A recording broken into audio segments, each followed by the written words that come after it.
오늘은 우리 통성경 40과 물론 우리 조금 원래 그 통독 교재로 묶어서 우리가 진행하여서 40과인데요. 복음서의 마지막 부분을 우리가 함께 이 시간 나누려고 합니다. 바로 그 구약 성경에 나오는 그 모든 언약들이 십자가 위에서 성취되어지고 예수님께서 이제 숨을 거두시는 장면을 오늘 우리가 성경을 통하여서 보았습니다. 복음서의 마지막 부분을 보면은 예수님의 십자가 사건 그리고 부활에 대한 이야기로 복음서들이 다 그렇게 끝나고 있습니다. 마가복음, 마태복음, 누가복음, 요한복음 다 그렇게 마지막이 주님의 죽으심과 부활로 끝나고 있는 것들을 보게 됩니다. 그리고 그것이 바로 사도행전의 역사로 교회의 시작으로 이어지게 되었던 걸 보게 되죠. 우리가 복음이라고 이야기할 때 두 가지로 이야기합니다. 교회의 기둥이 되어지는 가장 중요한 기쁜 소식 우리가 전하는 바로 복음이 무엇인가? 십자가와 부활이라고 이야기합니다. 그 십자가와 부활에 대하여서 복음서의 마지막 부분은 기록하고 있다라고 하는 겁니다. 십자가와 부활을 통해서 이루신 것이 무엇인가? 그게 바로 하나님의 나라였다라고 하는 겁니다. 예수님께서 골고다 언덕에서 숨을 거두시고 그 장사 지낸 바 되었다가 사흘 만에 부활하십니다. 주님의 죽으심을 목격한 제자들은 절망하고 낙심할 수밖에 없었던 것 아닙니까? 그래서 뿔뿔이 흩어지고 자기들이 꿈꾸던 것, 그 모든 것들이 끝나버렸다 절망하고, 그래서 엠마오를 향하여 내려가고 갈릴리로 돌아가 버리고 남겨진 사람들도 예루살렘의 마가의 다락방에서 문을 닫아 걸고 숨어서 숨죽이며 탄식하고 있었던 것 아닙니까? 그런데 주님이 말씀하신 대로 사흘 만에 부활하셔서 바로 여인들에게 먼저 나타나시고 제자들이 있는 그곳에 와서 너희들에게 평안이 있으라 라고 말씀하십니다. 엠마오를 향하여 내려가는 그들을 만나 주시고 그들의 눈이 뜨여져서 이제 주님인 줄 알고 깨닫고 그렇게 과거의 자리로 돌아가던 그들이 그 걸음을 돌이켜서 예루살렘으로 올라오게 되어지죠. 흩어졌던 제자들이 예루살렘으로 다시금 모여들게 되어집니다. 그것이 새로운 시작이 되어지는데 이게 바로 사도행전의 역사가 시작되어지고 오늘날 교회가 시작되어지는 배경이었다라고 합니다. 그래서 복음서의 마지막 부분은 바로 사도행전으로 연결되어지고 끝이 아니라 새로운 시작을 우리에게 보여주고 있는 거죠. 그 사건은 구약에서 우리가 보통 구약 성경의 가장 큰 주제가 제사장 나라라고 하였습니다. 하나님께서 우리를 구원하시기 위하여 바로 아브라함이라고 하는 한 사람을 택하십니다. 그를 통하여서 언약을 주시잖아요. 거룩한 백성을 일으키고 거룩한 나라를 세우고 또 거룩한 성전을 일으킬 것이다. 그 나라를 통하여서 우리를 향한 구원의 계획들을 이루어갈 것을 말씀하십니다. 유월절 어린 양으로 시작하여서 유월절의 역사로부터 이스라엘이라고 하는 나라가 시작되어집니다. 시내산에서 하나님과 언약을 맺고 이제 그 죄사함을 통하여 제사를 통하여서 하나님의 용서와 회복을 경험하게 되어지죠. 그리고 그 율법 속에 그 이웃과 함께 살아가는 법을 가르쳐 주십니다. 그리고 이 땅 속에서 평강을 이루어가고 평화를 이루어가는 원리를 이 율법을 통하여 가르쳐 주십니다. 그리고 그들이 이제 회복되어진 자들이 주의 성전에 나와 그 성막에서 하나님 앞에 제사하고 예배함으로 거룩함을 덧입는 방법을 가르쳐 주셨던 거죠. 그 비전이 제사장 나라 안에 있었다라고 하는 겁니다. 그런데 예수님의 십자가 사건을 계기로 이것이 이제 제사장 나라의 비전이 하나님 나라의 비전으로 더 큰 비전으로 접혀지게 되어졌다라고 하는 겁니다. 바로 유월절 어린 양으로부터 시작되었던 나라가 바로 이제 하나님의 어린 양 대신 예수 그리스도를 통해서 모든 백성이 죄사함을 얻고 하나님의 자녀가 되어지고 하나님의 용서함을 경험하고 그래서 그 속에서 그 율법 안에 거하는 것이 바로 하나님의 평화와 또 하나님의 약속한 복을 누리는 것이다 라고 생각하였습니다. 이제는 그들이 하나님을 아버지라 라고 부르면 누구든지 하나님 앞에 나아가 기도하고 한 영혼을 천하보다 귀히 여기시는 하나님의 사랑을 경험하면서 십자가를 통해서 하나님과의 관계가 회복된 이들이 누구든지 하나님 앞에 나와 예배하고 기도하게 되어졌다. 구약의 제사가 신약의 예배로 승화되어지고, 바로 구약의 성막은 바로 오늘날 교회로 바로 확장되어서 누구든지 예수 이름을 믿는 자들이 구원을 얻는 시대가 되어졌던 거죠. 이게 바로 이 구약의 제사장 나라가 오늘날 우리가 믿고 고백하는 하나님 나라로 승화되어지는 그 계기에 무엇이 있었느냐? 십자가 사건이 있었다라고 하는 겁니다. 십자가의 고난과 죽음, 이 부분 한번 읽어 주시겠습니다. 유대인의 최고 의결기관인 산헤드린 공회는 유대 백성에 관한 종교 또는 민사 사건들을 자치적으로 판결할 권한을 가지고 있었습니다. 그러나 백성들의 관심이 집중된 예수님에 관해서는 자신들의 자치 형벌이 아닌 로마 제국의 손에 의해 법정 최고형인 십자가형을 받게 하기 위해 총독 빌라도의 법정에 예수님을 넘기게 됩니다. 그날 오전 예수님은 빌라도에 의해 십자가형을 언도받고 로마 군병들에 의해 침뱉음과 모욕을 당하고 채찍으로 맞으시고 가시 면류관을 쓰십니다. 십자가에 달리신 예수님을 대제사장과 백성의 장로들은 내가 하나님의 아들이면 그곳에서 내려와 보라 조롱했습니다. 주님께서는 십자가의 고통 가운데 엘리 엘리 라마 사박다니 하고 절규하며 목마름을 호소하시고 다 이루었다 하고 숨을 거두십니다. 성경은 그때 성소와 지성소를 가르던 성전 휘장이 위로부터 아래로 갈라지게 되었다고 기록합니다. 네.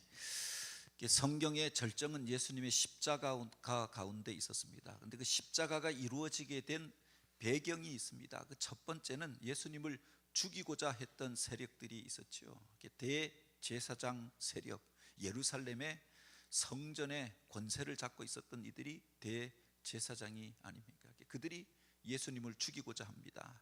그 이전부터 많은 사람들이 예수님을 메시아로 믿고 또 그래서 따르는 것으로 인하여서 시기하고 질투하는 마음도 있었습니다. 그런데 그 예수님이 이제 성전에 입성한 이후에 예루살렘 성전을 향하여 올라가서 성전 정결 사건을 일으킵니다. 바로 만민이 기도하는 집을 너희가 강도의 굴혈로 만들었도다.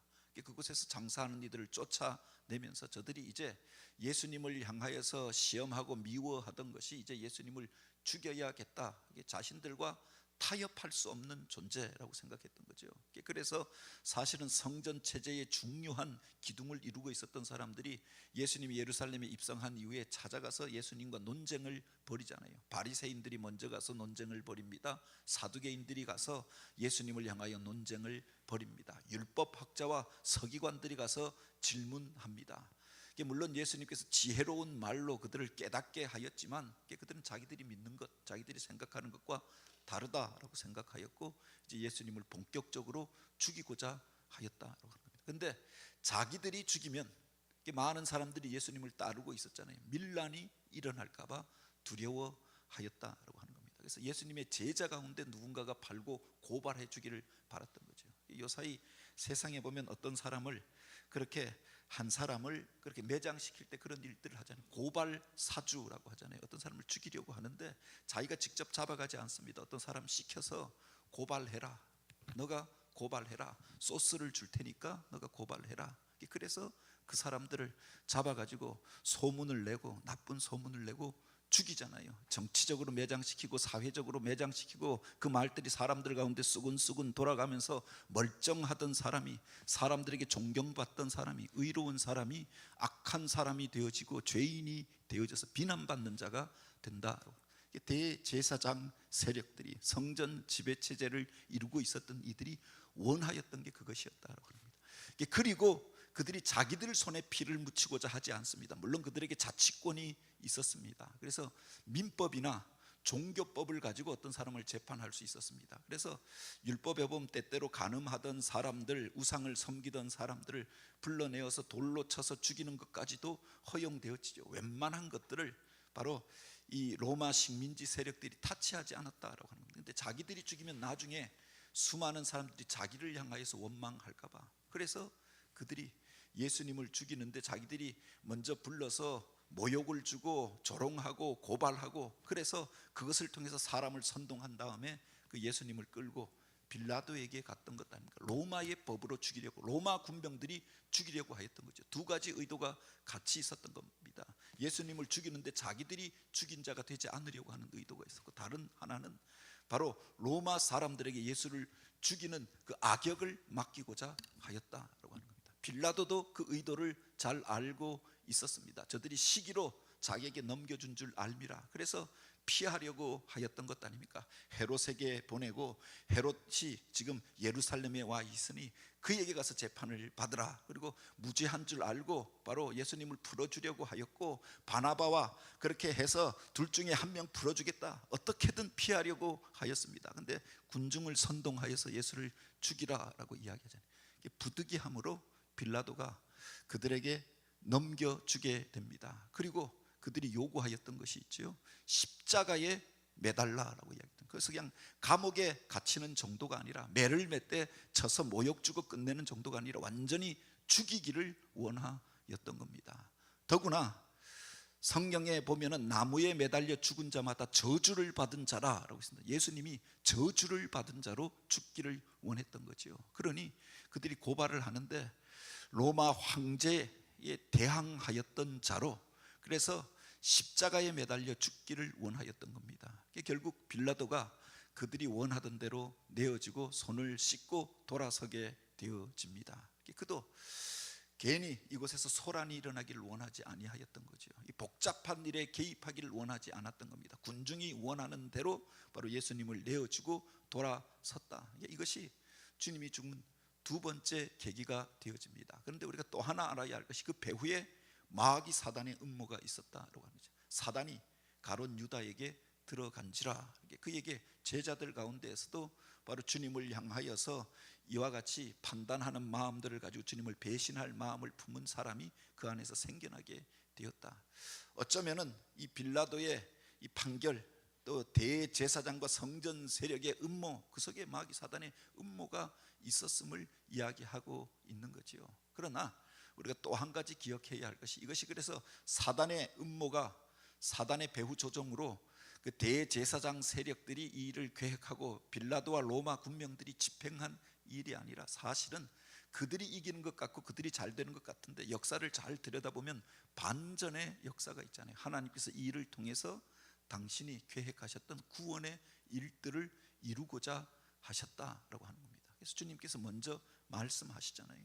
피할 수 있었는데 바로 하나님의 구원의 계획에 순종하면서 예루살렘을 향하여 올라갑니다. 내가 올라가면 고난을 당하고 죽게 될 것이다 라고 이야기합니다. 인자가 사람들 손에 넘겨져 죽임을 당하고 바로 죽은 지 3일 만에 살아나리라. 앞으로 되어질 일들을 주님께서 분명히 알고 계셨고, 바로 당신이 고난당하는 일의 의미를 제자들에게 설명하잖아요. 인자가 온 것은 섬김을 받으러 온 것이 아니라 도리어 섬기려 하고 자기 목숨을 많은 사람의 대속물로 주려 함이라. 예수님이 십자가에 매달리는 과정 속에 세상 사람들의 온갖 죄악들이 다 그것에 엉켜져 있었습니다. 대제사장의 시기와 질투, 당시에 성전 지배체제를 이루고 있었던 이들의 악한 음모와 모략, 그리고 군중들의 우매함과 어리석음, 그리고 그 속에서 바로 로마 군병들의 조롱과 악한 행동, 뭐 이런 것들이 다 엉켜져 있었던 것 아닙니까? 마귀 사단의 음모와 배후 조종까지 엉켜져 있었던 그 죄를 짊어지시고 죄 없으신 주님께서 십자가 위에서 못 박혀 죽으셨다고 하는 겁니다.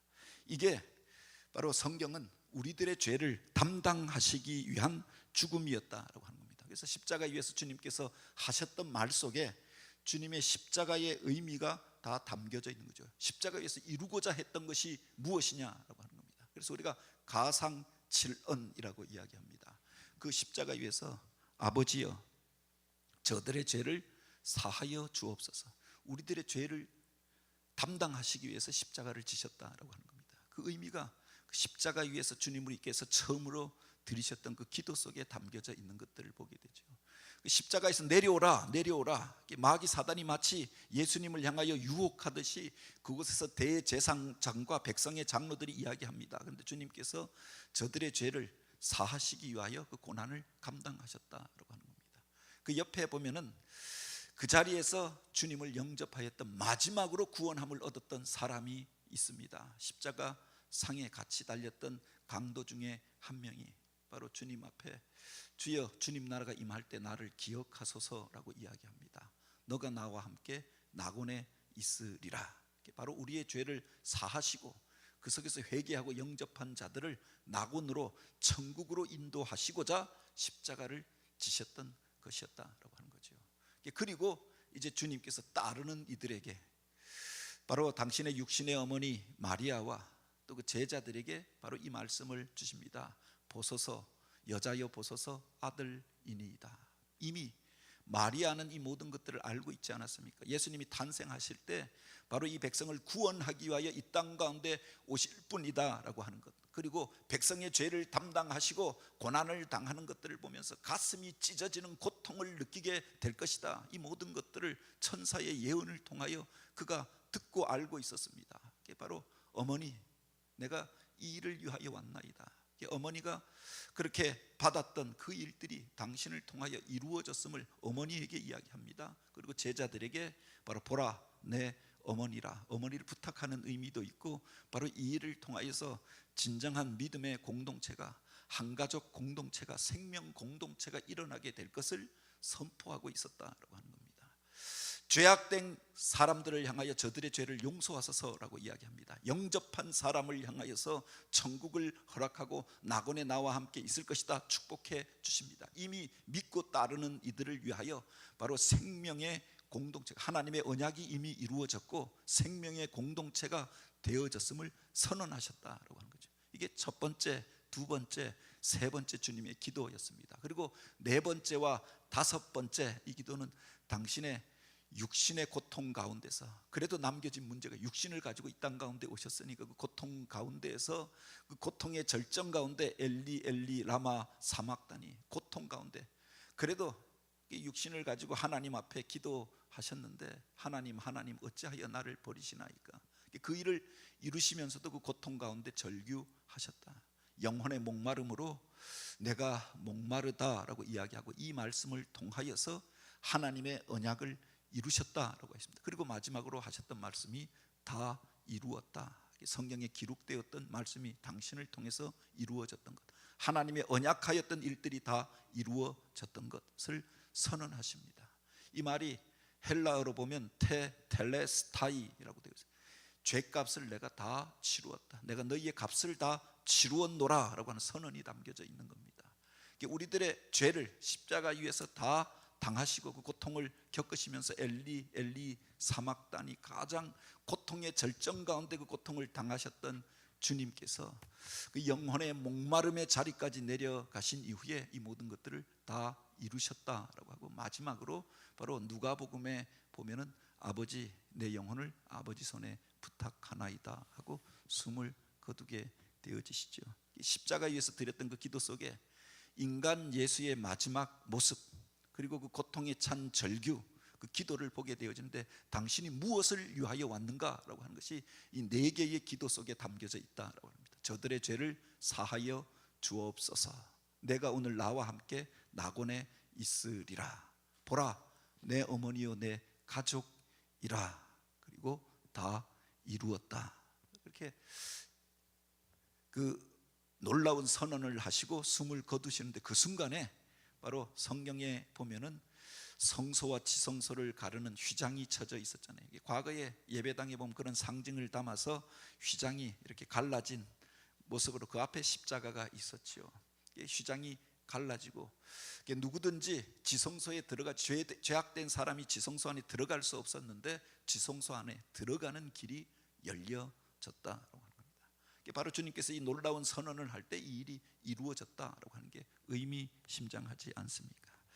주님의 그 십자가 위에서 이루셨던 그 일, 그 십자가를 우리가 복음이라고 하는 의미하는 것이 바로 여기에 있죠. 우리의 죄를 그분이 담당하시고 그분께서 십자가 위에서 이미 그 모든 일들을 다 이루셨다라고 하는 선언이 그 속에 담겨져 있다라고 하는 겁니다. 그 십자가를 가리켜 하늘의 지성소라고 이야기합니다. 당신이 대제사장이 양을 잡아서 우리의 죄를 사하신 것이 아니라 당신이 바로 속죄의 제물이 되어져서 당신의 생명을 내어 주심으로, 물과 피를 다 쏟아 주심으로 그 몸이 산 길이 되어져서 바로 그 이름을 힘입어서 우리가 하나님 앞에 은혜의 보좌를 향하여 나아가게 된 줄 믿으시기 바랍니다. 주님께서 죽으시는 그 자리 가운데 마지막으로 헌신하였던 사람이 있었다라고 하는 겁니다. 여기 보면 여인들과 부자 요셉의 헌신이 있는데, 그 모든 것들을 다 이해하지 못하는 그 제자들은 그곳에서 다 도망가 버렸잖아요. 그러니까 처음에 주님의 뜻을 다 알지 못하니까 마지막 만찬을 베푸는 자리에서 누가 높으냐 싸우고 있었던 겁니다. 오늘 우리들의 모습 아닙니까? 믿음의 공동체 안에서 한 형제라고 하면서도 누가 높으냐 낮으냐 갈등하고 경쟁합니다. 그러다가 주님이 기도하러 가자라고 해서 그들에게 축복해 주시고 기도하는 자리 가운데서 잠들어 있었던 이들, 그러다가 대제사장이 보낸 사람들이 오니까 경황이 없는 중에 그 베드로는 칼을 빼서 그들과 싸우다가 그 대제사장의 귀를 베고, 그래 그 가운데에서 혼란한 일들이 있었잖아요. 주님께서 오히려 그들을 책망하실 때 할 수 있는 일들이 없었다고 하는 거예요. 그래서 뿔뿔이 흩어집니다. 무기력한 모습으로 구경꾼이 이제 되어지잖아요. 재판받는데 먼 발치로 받아보면서 우리 주님께서 어떻게 될 것인가, 그러다가 사형 선고를 받고 살기 등등한 로마 군병들의 모습을 보면서 다 숨어버리고 말았던 거지요. 그런데 바로 끝까지 십자가를 향하여서 따라갔던 사람들이 있었다. 갈릴리로부터 주님을 따라왔던 그 여인들은 바로 그들을 두려워하지 아니하고 끝까지 울면서 십자가를 지고 가는 주님을 따라가면서 울며 따라갔던 겁니다. 쓰러진 주님 앞에 가서 그 피로 범벅이 된 얼굴을 닦아주면서 십자가 아래서 통곡하며 울면서 주님의 마지막을 함께 하였다라고 하는 겁니다. 그리고 또 한 사람이 있습니다. 그 전까지 드러나지 않았던 제자들이 있지요. 바로 여기 보면 아리마대 사람 요셉이라고 하는 이가 등장합니다. 그가 주님께서 십자가에서 매달려 죽으셨습니다. 무슨 죽음을 준비하지도 않았잖아요.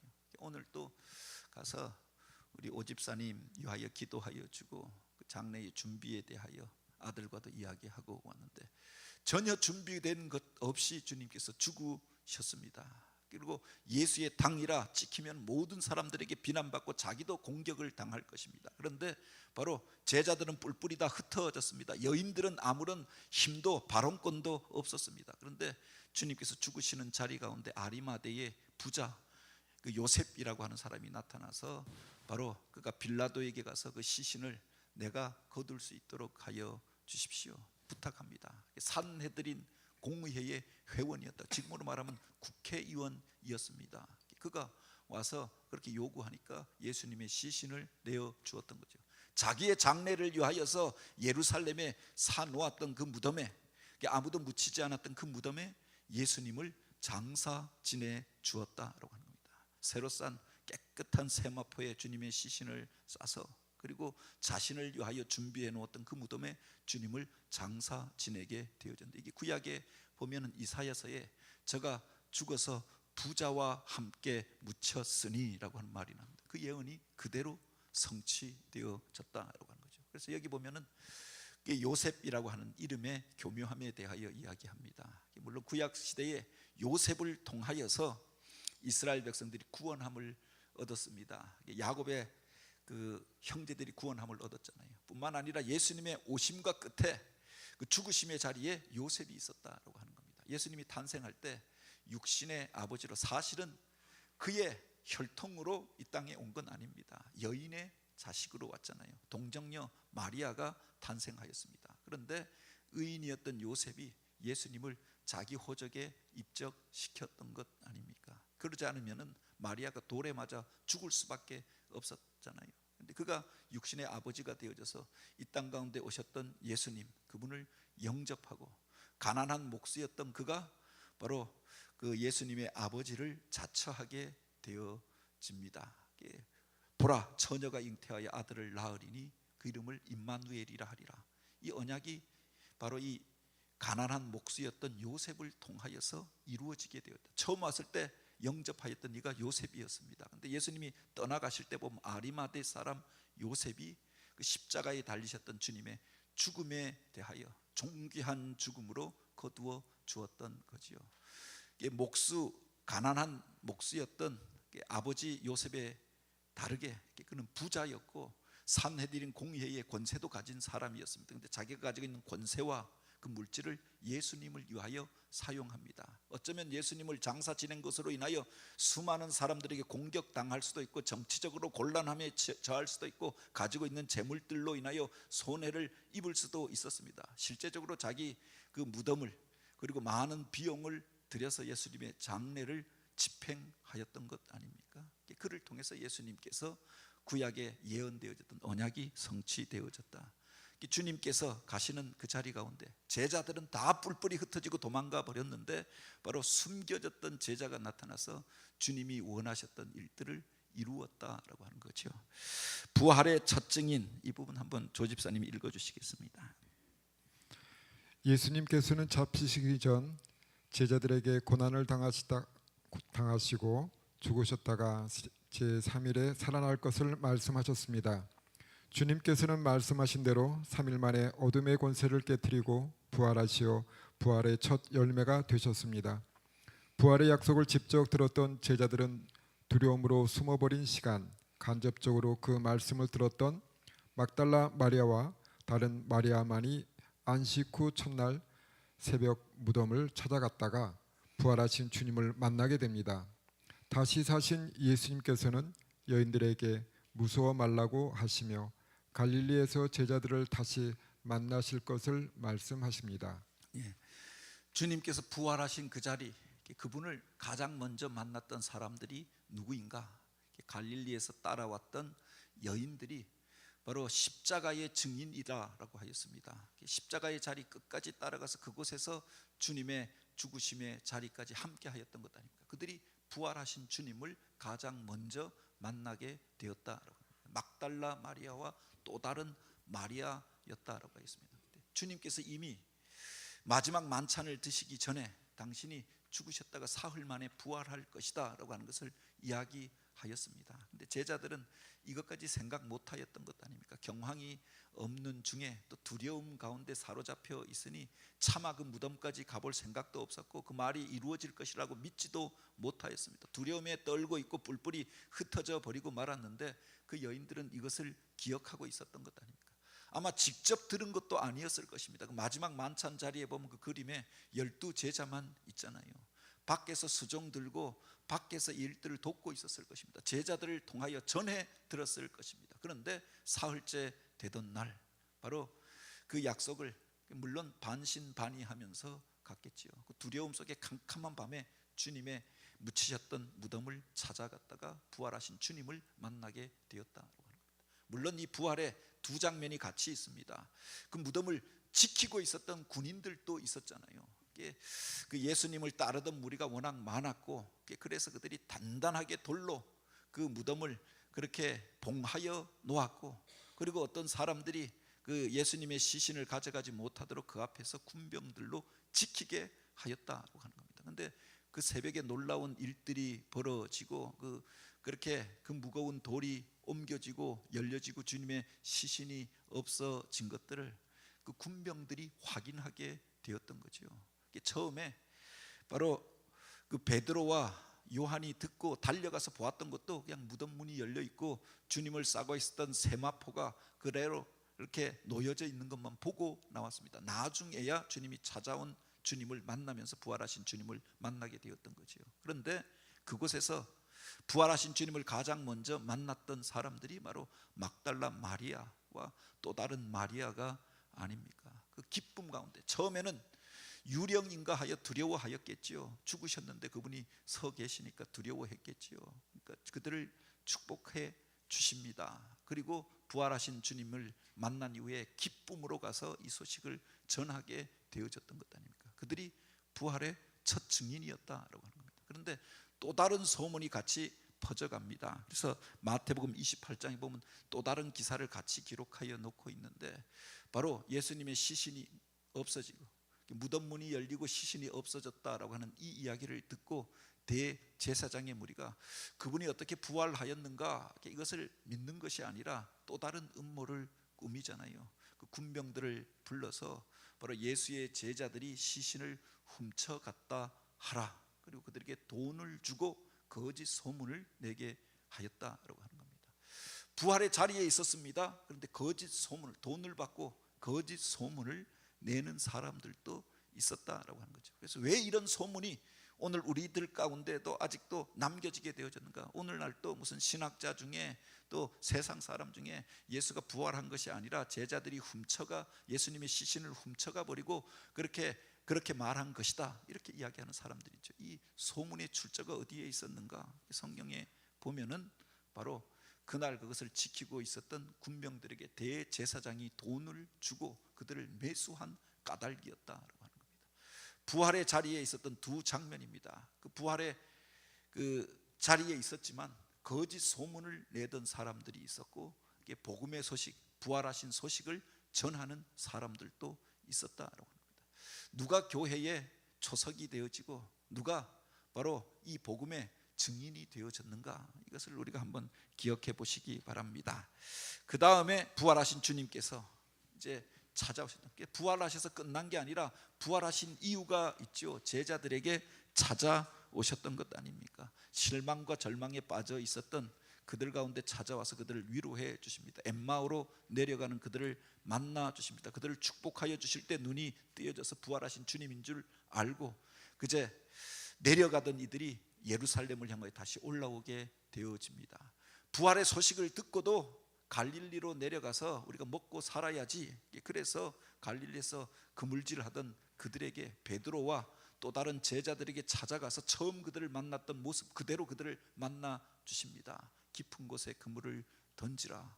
이게 누군지 모르지만 그 그물을 던졌더니 엄청난 걸 거두어 드리게 됩니다. 그러면서 문득 생각나지 않았겠습니까? 처음 주님께서 그들을 만나실 때 바로 갈릴리로 와서 바로 오른편에 그물을 던지라라고 말씀하시고 그 말씀대로 던졌더니 엄청난 것들을 거두고, 그래서 주님 앞에 나와서 그 주님을 영접하고 제자가 되어졌던 그 장면이 바로 요한복음 마지막에 보면 재현되어져 있는 겁니다. 그래서 그 물에서 뛰쳐나와 봤더니 주님께서 그들을 위하여 조반을 준비해 놓고 그들을 축복하십니다. 그리고 바로 베드로에게 내 양을 먹으라, 내 양을 치라, 내 어린 양을 먹이라 라고 축복하십니다. 내가 나를 사랑하느냐 질문하시고 다시금 사명을 회복시켜 주시잖아요. 그들이 회복되어져서 돌아와서 바로 예루살렘에서 함께 기도할 때 그들 가운데 성령이 임하게 되었다라고 하는 겁니다. 예수님의 승천과 제자들 파송, 우리 전도사님 한번 읽어주시겠습니다. 예수님의 죽음으로 흩어졌던 제자들은 부활하신 주님을 만난 이후 예루살렘에 다시 모이게 됩니다. 예수님께서는 제자들에게 하나님 나라의 일들을 깨닫게 하시고 사명을 회복시켜 주셨습니다. 그러므로 너희는 가서 모든 민족을 제자로 삼아 아버지와 아들과 성령의 이름으로 세례를 베풀고 내가 너희에게 분부한 모든 것을 가르쳐 지키게 하라. 오직 성령이 너희에게 임하시면 너희가 권능을 받고 예루살렘과 온 유대와 사마리아와 땅끝까지 이르러 내 증인이 되리라. 예수님의 이 말씀을 제자들이 죽음도 두려워하지 않고 천국 복음을 전하는 원천이 되었습니다. 바로 이들을 통해 교회의 역사가 시작되었습니다. 예, 그 마태복음 마지막에 보면 주님께서 바로 승천하시기 전에, 이 세상을 떠나기 전에 그들에게 마지막으로 주셨던 말씀이 기록되어져 있죠. 이걸 대사명이라고도 이야기하고 지상명령이라고도 이야기합니다. 너희는 가서 모든 민족으로 제자를 삼아 아버지와 아들과 성령의 이름으로 세례를 베풀고 내가 너희에게 분부한 모든 것을 가르쳐 지키게 하라라고 말씀하십니다. 그들을 향한 사명이 있잖아요. 머물러 있는 것이 아니라 바로 나아가서 모든 민족들에게 이 복음을 전파하여서 예수의 이름으로, 삼위일체 바로 하나님의 그 이름으로 세례를 베풀어서 바로 너희에게 가르쳐 분부한 모든 것들을 가르쳐서 지키게 하라. 그들의 사명이 바로 여기에 있었고 그들을 가리켜 사도라고 말하게 되어졌던 거죠. 그 사도행전 1장에 보면은 바로 그것을 감당할 수 있는 원천이 어디에 있는가를 가르쳐 주고 있습니다. 그 누가복음이나 요한복음에 보면 너희가 이 성을 떠나지 말고 약속한 성령을 기다리라 하신 이유가 있지요. 예루살렘을 떠나지 말라는데 초점이 있는 것이 아니라 성령 받고 능력 받아서 주님 맡기신 사명 감당하라라고 하는 겁니다. 그게 바로 오직 성령이 너희에게 임하시면 너희가 권능을 받고 예루살렘과 온 유다와 사마리아와 땅끝까지 이르러 내 증인이 되리라라고 하는 말씀입니다. 맨 처음에 복음서 시작에 보면은 바로 갈릴리 온 고을을 다니면서 주님께서 복음을 전파하십니다. 이 뒷부분에 가면 주님께서 유대의 온 고을을 다니며 복음을 전파하라 제자들을 파송하십니다. 그리고 나중에 보면 바로 그 복음이 이방 땅까지 번져가는 모습을 보게 되어지죠. 복음이 이렇게 번져가고 있다라고 하는 겁니다. 예루살렘으로 그들을 다시금 올라오라 하셨던 이유가 있습니다. 예루살렘 모에서 그것을 떠나지 말고 자기들만의 교회를 만들고 그래서 그 거대한 성을 만들라라고 말씀하셨던 것이 아니라 바로 예루살렘과 온 유다와 사마리아와 땅끝까지 이르러 내 증인이 되는 것, 모든 민족으로 제자 삼기 위하여서 너희가 먼저 성령 받으라라고 이야기했던 거죠. 그리고 사도행전의 역사를 보면 그렇게 복음이 번져갑니다. 예루살렘으로 올라옵니다. 갈릴리로 갔던 제자들이 다시금 부활하신 주님 만나고 예루살렘에 올라옵니다. 엠마오로 내려가던 이들이 주님 만나고 예루살렘으로 올라옵니다. 떠나갔던 사람들이 이제 마가의 다락방의 문을 열고 함께 모이게 되어집니다. 그리고 주님이 약속한 성령을 기다리며 기도합니다. 바로 그들 가운데 오순절 그렇게 성령님께서 그들 가운데 임재하시면서 놀라운 부흥을 경험하잖아요. 예루살렘에 부흥이 나타납니다. 그들을 통해서 온 유다에 복음이 전파되어집니다. 유대인들 가운데서 박해가 일어나서 부득이함으로 그들이 피하여 간 곳이 사마리아 땅이었습니다. 사마리아는 우리로 만나면 그들이 분단되어져 있었고 적대적인 나라처럼 생각하던 그곳까지 이제 유대인들이 공격해 오니까 그 국경을 넘어서 가게 되어지고 사마리아 땅에도 복음이 전파되어졌다고 하는 겁니다. 그리고 그 사마리아를 지나서 나중에 보면 안디오게까지 복음을 전하게 되어지고 그곳에서 바로 예수를 만나고 믿고 영접한 사람들을 통하여서 바로 세계 선교의 사역들이 일어나게 되어졌던 거죠. 그리고 사도행전의 마지막 끝에 보면은 바로 그 사명을 이루기 위하여 그렇게 사도 바울이 로마에 이르러 바로 복음을 전하고 내가 땅 끝까지 가서 복음을 전하여야 하리라. 놀라운 비전 가운데 로마까지 이르게 되는 장면으로 사도행전이 끝납니다. 바로 주님이 맡겨주셨던 사명을 감당하면서 복음을 전하러 가는 그 이야기들로 바로 이 복음서가 맞춰지고 있고 사도행전이 이어지고 있다라고 하는 겁니다. 그래서 복음서는 딱 닫혀진 끝이 아니라 예수님께서 십자가에 매달려 죽으셨더라 그렇게 끝나는 게 아닙니다. 죽으셨다가 부활하신 그 주님을 만난 사람들을 통하여 새로운 역사가 열려지고 새로운 시대가 열려지게 되어졌음을 선언하고 있지요. 그들을 통해서 교회가 시작되어지고 그 교회의 바로 후반부를 담당하는 사람들이 바로 우리가 아니냐라고 합니다. 그래서 모든 복음서는 이런 열린 구조로 끝나고 있는 것을 보게 됩니다. 그리고 사도행전도 열린 구조로 끝나고 있지요. 그 일이 다음으로 이어지고 있다라고 하는 겁니다. 그래서 오늘 우리가 배웠던 부분 중에서 주목해야 할 것이 바로 제사장 나라가 하나님 나라로 승화되어졌다. 십자가 위에서 모든 언약이 성취되어졌다라고 하는 겁니다.